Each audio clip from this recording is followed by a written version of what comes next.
Awfis Space Solutions, because for today the company has come out with a new announcement and they have signed the largest managed aggregation deal with Niyati Group. So let's try and understand more with this particular deal as well as what lies ahead for the company. And for that we are being joined by Mr. Amit Ramani, who is the MD and Chairman of the company. Hi Amit, very good afternoon and thank you so much for your time.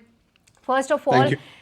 this particular deal that you have signed with Niyati Group, tell us more about this because what we understand is that the company has already set your targets for FY25. How this deal will help you achieve those and any revenue potential that you can share with us with respect to this deal. Sure.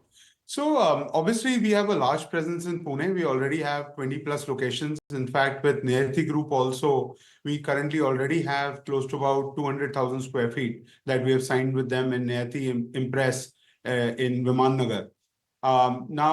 Clearly what we feel is, it's a big market. Pune continues to be at the cusp of, a lot of different elements coming together, which is manufacturing, services, and education sector. It's one of the very, very unique cities, and we are very, very bullish on Pune. The additional square footage we have signed with the Niyati Group is in Kharadi and takes our total square footage to almost 500,000 square feet. Which in our parlance would be close to about 8,000 seats. Our target for FY25 is addition of about 40,000 seats. So clearly it moves the needle in that direction for us. We ended FY24 at about 95,000. So 135,000 is the total target. And this certainly adds to that goal that we have.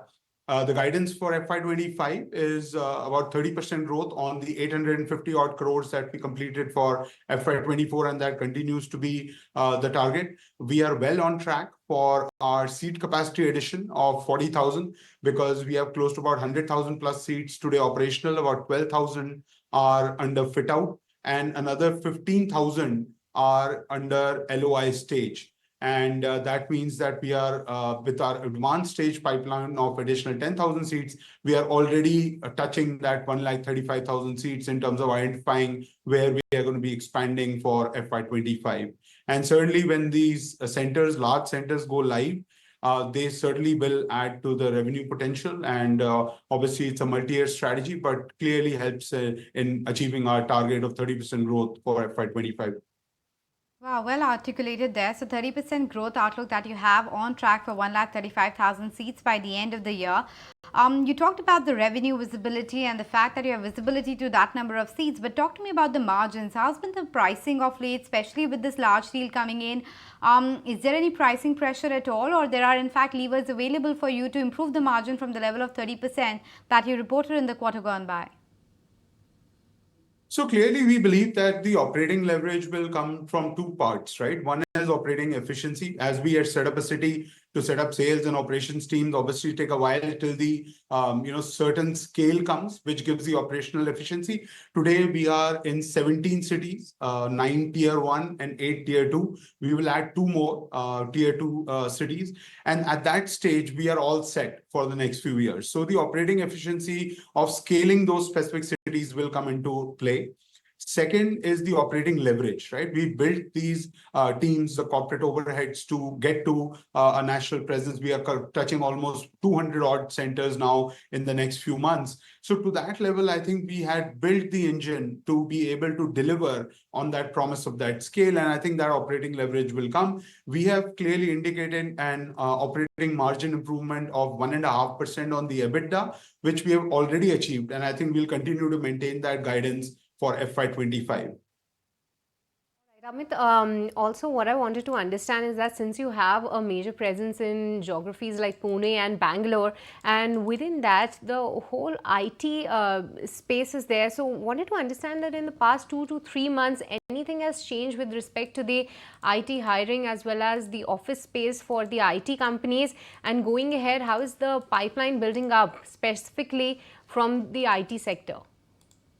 So IT companies across India and conventional commercial leasing is about 35 to 40%. That is also true for flex. Now, if you look at IT, it gets broad brushed into one category, but there are actually three distinct categories in IT today. One is the IT offshoring that we all are aware of, the large companies putting out, the IT requirements to India. Second is India facing IT. That has become big with all the startup ecosystem boom, SMEs growing, mid corporates growing in India. And the third is the global capability centers. And those global capability centers are now almost one third of the total IT requirements, and I think continues to grow.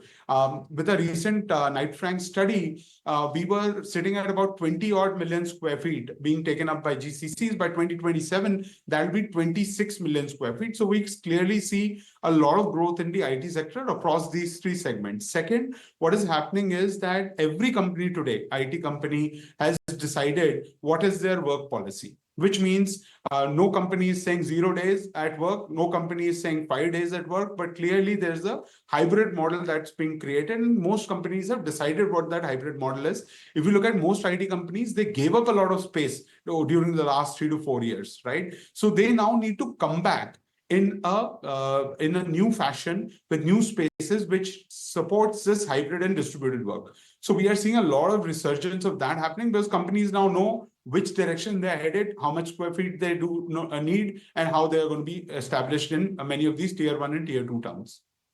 Now, that does explain it, but I also wanted to get a sense from you as to how the entire data center wave impact you. Is that a bit of a competition versus you, or you play into that ecosystem as well? And also, if you could throw some highlight into the other areas that you're looking at. You talked about Pune and Bangalore being one of the being couple of the focus areas. Which other tier 2, tier 3 cities are you eyeing then?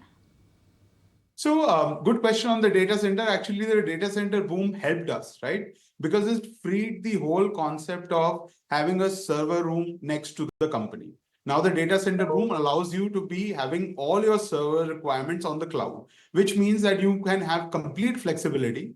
And with that flexibility, obviously, it helps the flex industry like us, right? So now companies can operate out of any location. They don't need to be next to a server farm, next to their own servers. It can be on the cloud. So helped us tremendously.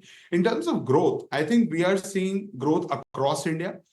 We believe the tier 1 cities of India, where we are present in all of them, will continue to see a large boom as urbanization happens.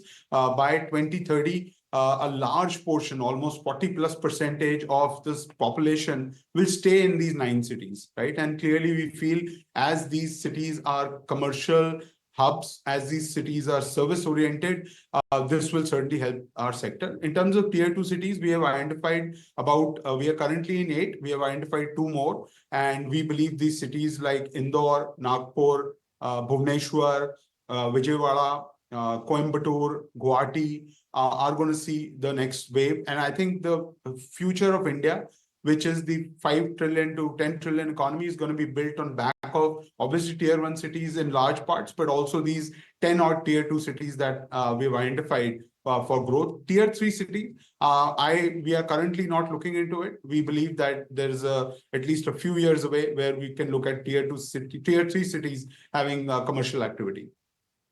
All right, Amit, with this, we'll let you go on that. Thank you so much for joining us today and helping us with the outlook of the company going ahead. So that was the management of Awfis Space Solutions, sticking with the guidance for FY25, as well as also sharing that it's the data center boom that is helping them to grow, and the IT is also to get back right on track. But with this, viewers, if you like this video, then like, share and subscribe to ET Now.